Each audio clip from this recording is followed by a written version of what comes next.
I've never considered myself someone who believes in the paranormal. Ghost stories? Just tales passed down to scare children. Bad luck? Just a coincidence. But a year ago, something happened that shook me to my core, and I haven't been able to forget it since. My name is Daniel, and I live in a quiet, rural town in Ireland. Life here is simple, uneventful, or at least it used to be. The old man with yellow eyes. It started on a chilly autumn night. My friend Liam and I were walking home after a long day of fishing. The roads were empty, the air was still. That's when we saw him. A thin, frail old man stood in the middle of the road, his back to us. He wasn't moving, not even swaying, just completely frozen in place. At first, we thought maybe he was drunk or confused, but as we got closer, he still didn't move. Then suddenly, he turned around, and that's when we saw them, his eyes. They weren't normal. They weren't even human. Two bright, glowing yellow orbs, piercing through the darkness, locked onto us like they could see straight into our souls. We froze.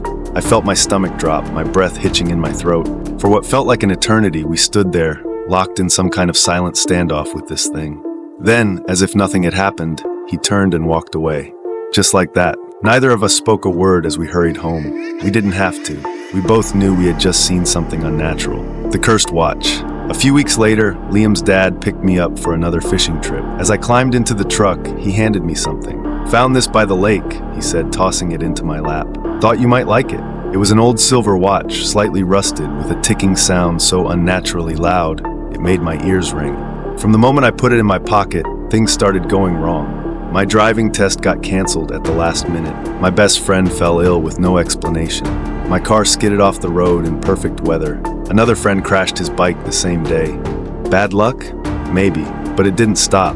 I couldn't shake the feeling that something was attached to that watch.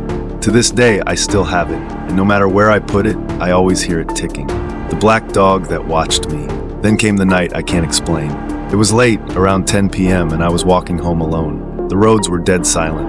No cars, no footsteps, no distant chatter, just my own breath and the crunch of gravel beneath my feet. Then out of nowhere, bang! A door slammed shut. I stopped, looked around, nothing.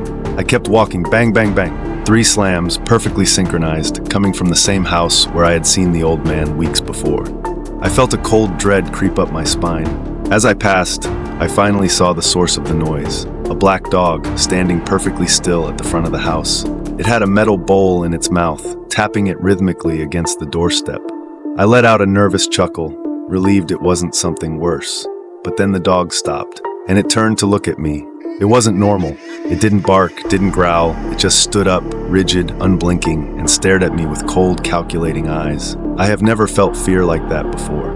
It wasn't like the fear of being chased or the fear of being caught. It was a deep, primal terror, the kind that tells you are being watched by something that should not be there. I forced myself to keep walking. I didn't run, didn't look back, but the entire way home I felt something behind me. Something waiting. What was it? That was the last time anything strange happened. The old man never appeared again. The dog never reappeared. The bad luck still lingers, but it's not as strong. But I still have that watch. I still hear it ticking. And every once in a while, when I walk past that house at night, I swear I can see something watching me from the window. Am I cursed? Was the watch a trap? Was the old man even human? I don't know, but I do know one thing. I was never alone. And maybe, just maybe, I still aren't.